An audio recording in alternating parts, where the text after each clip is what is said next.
Shoot your questions, guys. We're making a little bit of a question and answer stream today. Meanwhile, we're having a little bit King of the Hill viewer battles, so maybe they have some sick plays here. Will there be some kind of, let's say, 50k subs special on YouTube? Probably. I wanna do definitely more silly episodes, like Link is silly, Hero is silly, Plant is silly. I don't know what I will do for the 50k though. I didn't think so far ahead, because at the moment we are at 21k. But yeah, I wanna do some special things for 50k and for 100k. Favorite meal? Anything with pasta. I love pasta. What do you think about the universe, White? He has such a way with words. You have some good questions today, guys. What do you think of new Mario Kart tracks? Okay, I think that Ninja Hideaway is the best DLC track so far. It's so cool. I like Coconut Mall alone for the music. And I like Choky Mountain because nostalgia. I think definitely something not everybody can do is like taking games of those people. But what's of course even better is if you can take even sets. Because here's the thing what divides top players from high-level players and mid-level players. Top players can adapt much faster. In my opinion, there's a difference if you win a best of 3 against a top player and if you win a best of 5 against a top player. Because top players can adapt very well. And if you win against the top players, that means that you also come to that level where you can adapt pretty well against them, you know? I think, yes, it's definitely good that you got games. I just think very highly of adaptation in games. That's it. Here's the thing. Different characters have different options to condition somebody. And when you have, for example, Link's bomb here, and you throw it towards an opponent, then most of the time, he will shield, right? I think Samus is like the perfect example for conditioning game style. Because if you have a charge shot with Samus, you can see what they're doing, basically. When you're shooting the charge shot, are they shielding? Are they jumping over it? So can you get in with a grab later on when they shield? Or can you do a fair because you're jumping over it? So basically you can see with the charge shot what they're doing and condition them to certain options all the time. MKLeo can play any character and would be the new meta. True. Do you miss the Valid tournaments? This has nothing to do with Smashers. This is simple physics. I don't know, you have 100 square meters, right? And there are 40 people on 100 square meters. It's gonna get sticky, stinky, and there's gonna be bad air. If you're in school and you know that you have a classroom with 25 pupils or something like that, it's gonna smell at some point if you don't open the windows. Honestly, I don't want to make a tier list. Here's a take about tier list. Either you make a tier list that's kind of appropriate and people don't care about it, or you have a hot take in the tier list that's absolutely shit, but people go crazy about it, and then it's going viral. So there's no point in making a tier list unless you want to do it for clout. But if you have a good tier list, nobody cares about that shit. Seriously, nobody cares about that. They only care if it's trash. Would you say you're a top 10 Link in the world? Well, I have not a result, right? So I'm not even top 100 without results. But I can speak for myself when I say I have the sauciest. Not the best, but sauciest. There are certain characters where you cannot get far. Like Little Mac, Piranha Plant. You're just limiting yourself. But honestly, here's the big thing. What is your goal in Smash? Like, if you say your goal in Smash is I want to become the best, please play a top tier. If your goal in Smash is I just want to play a tournament and have a little bit of fun, I don't care what my placing is, play whoever you want to. You always have to see what your goals are.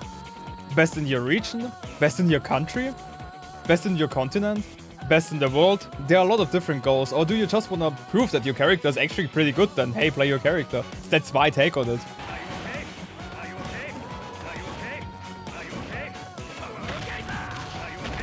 What are you doing? What a nice guy. Always ask if you're okay. Everybody you met there, because Smashers offline are very, very nice. But it depends where you are. So the problem is, if you are at a bigger tournament, let's say you're at Genesis, right? And you don't know anybody. You're having a hard time getting into the scene. Because there are so many people, but people focus on the big tournaments. However, if you're going to a local, like with 20, 30 people or something like that, you can talk with people way better in this tournament because it's so tiny. You need locals first to get into the Smash scene. I see so many people saying that the Smash scene is not so nice, but that really depends on where you're going to. If you're first going to a major, they're not going to be nice. They're focusing on the major and they don't know you. But if you're going to a local, they have way more time to talk with you. The most underrated character in the roster. I always forget about that character that's underrated. That's why they're underrated. Marth. But the thing is, Lucina is there, so nobody cares about Marth. But I see so many people putting him in low or mid tier because Lucina is better. That's the whole reasoning. I don't know why not so many people play Greninja. Greninja is nuts. And I think people are really underestimating Serious with Samus. I look like somebody who likes rock and metal, right? But I also hear something like Eminem. So I also listen to rap. I listen to pop, hip-hop, K-pop, J-pop, J-rock, and a bunch of different other music. So I listen to a lot of stuff. I like the most metal and rock. Do you speak any German? Nein. What game do you hate the most? Oh, wow. I don't know if I can say that, but it's Brawl. Smash Brawl. Hear me out on Brawl, okay? Hear me out on Brawl. The problem I had with Brawl was the community. It's not only the Brawl community, it was also the Melee community. Because when I played Brawl, it was the only time that I actually stopped playing Smash because of the community, and I hated this game from then on. Just because of the community. It was so toxic back then, when there was Brawl and Melee, and the final nail in the coffin was Project M. I completely stopped with Brawl, I stopped with Melee, I stopped with Smash completely in this point. And I came back to Smash 4 again. As someone who knows nothing about Smash, where do you recommend I start? Just play, cut, just play. In the beginning, it's just very important that you know what move does or what button does, you know? Like when you're looking at your GameCube controller, what does the A button do? Like you get jabs out, right? And A, you get a F tilt out, for example. Up and A is a up tilt. With Y, you can jump. So get used to the controls, and that's the very beginning. Getting used to the controls, not trying to measure anything, just trying to recognize how you're gonna jump, how you're gonna attack, how you're using specials, and play a bunch of different characters, because not only do they have different attacks, they have also different stats. Falco, for example, has a higher double jump. Fox is crazy fast. Incineroar is fucking slow. Yoshi has a unique shield that can't get shield poked. There's so much difference in the stats of all the different characters. Yeah, also watch Art of Smash. Issa's video of Art of Smash is very good. Out of all the links, which is the easiest to learn? The easiest to learn? Adult Link. The hardest to master? Adult Link. Because here's the thing. You have a character that has strong hits and high damage output. So you don't need much practice for getting stocks. However, if you're playing something like Young Link, you need some practice in combo routes and stuff like that. And same goes a little bit for Toon Link. Not as much as Young Link, but same goes a little bit for Toon Link. Adult Link just has those heavy hits, so he's easy to learn in the beginning, but hard to master because of all the bomb techniques, bomb recovery, fair loops, nair loops, all the other stuff you can do with the bomb. It's actually insane how much you can do with the bomb. You can actually use it as a soccer ball and stuff like that. Easiest to learn, hardest to master. But I think it's not bad to begin with normal Link. Why did I just beat a Link at 7 million GSP that knew how to bomb recover? What? Some Links can just bomb recover. Honestly, the bomb recovery, if you fall... Disrespectful. I hope you get wrecked. Pablo, get fucked, please. I think if you follow all the rules of the bomb recovery, it is not hard. First drift, then pull the bomb, wait a second till Link pulls the bomb to his chest, then C-drop it, then detonate. If Link has the bomb over his head and you C-drop it there, you only have a few frames window to actually detonate and hit you. This is very hard to pull off. I do that sometimes when I'm very low, but not often. But usually you wanna wait till the bomb is here on the chest, C-drop, detonate. There are the rules of the bomb recovery.